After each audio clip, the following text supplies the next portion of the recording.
Okay, first graders, I'm going to show you how to play the greater and fewer game today. So, what you'll need is a whiteboard and a marker with your partner. In your whiteboard, you should have two place value charts, tens and ones.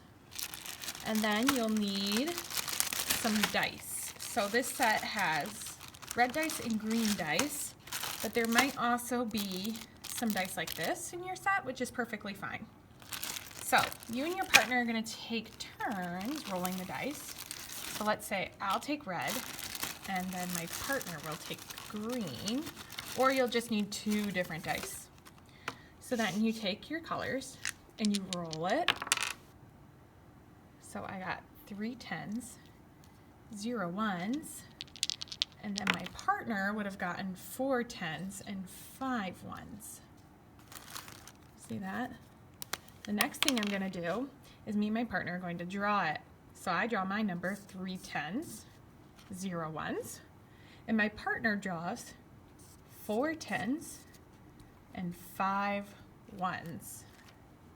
Now, if we are playing greater, the person with the greater number would win this round. So if you look, this one has more tens, so it's greater, and my partner would have won this round.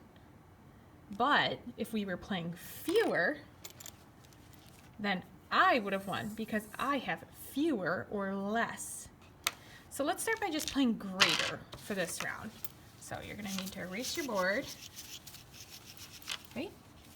Remember, the first partner rolls, and then the second partner rolls. And you make your number 4 tens, 5 ones, 2 tens, 5 ones. Then you draw it.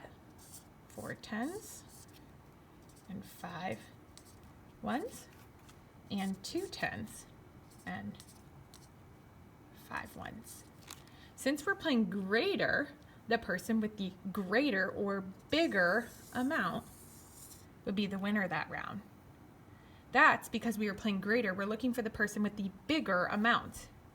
If you're playing fewer, remember, you're looking for the person that has less. So this person would have less, so that would make them the winner. But right now we're playing greater.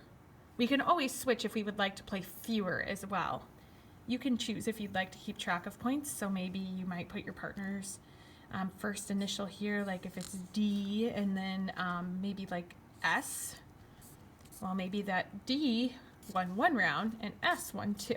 So you can kind of keep track of who was winning the most rounds there for that game. You can also play this game alone. You do not have to play this game with a partner. And then you would just kind of see which one's the greater, which one has greater, and which one has fewer. And you can kind of see if red would win or green would win for those rounds.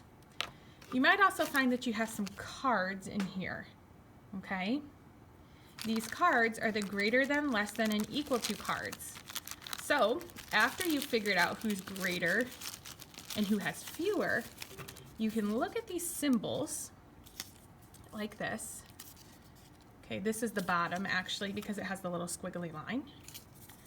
You look at these symbols and then you decide what goes between them. So this was 4 tens, 5 ones. And remember I had 2 tens, 5 ones. Now if you think of these like a little alligator, right? The alligator wants to eat the bigger number, so you would put your symbol between them, like this, if you wanted to play with the symbol. So 45 is greater than 25. See on the back how it says greater than?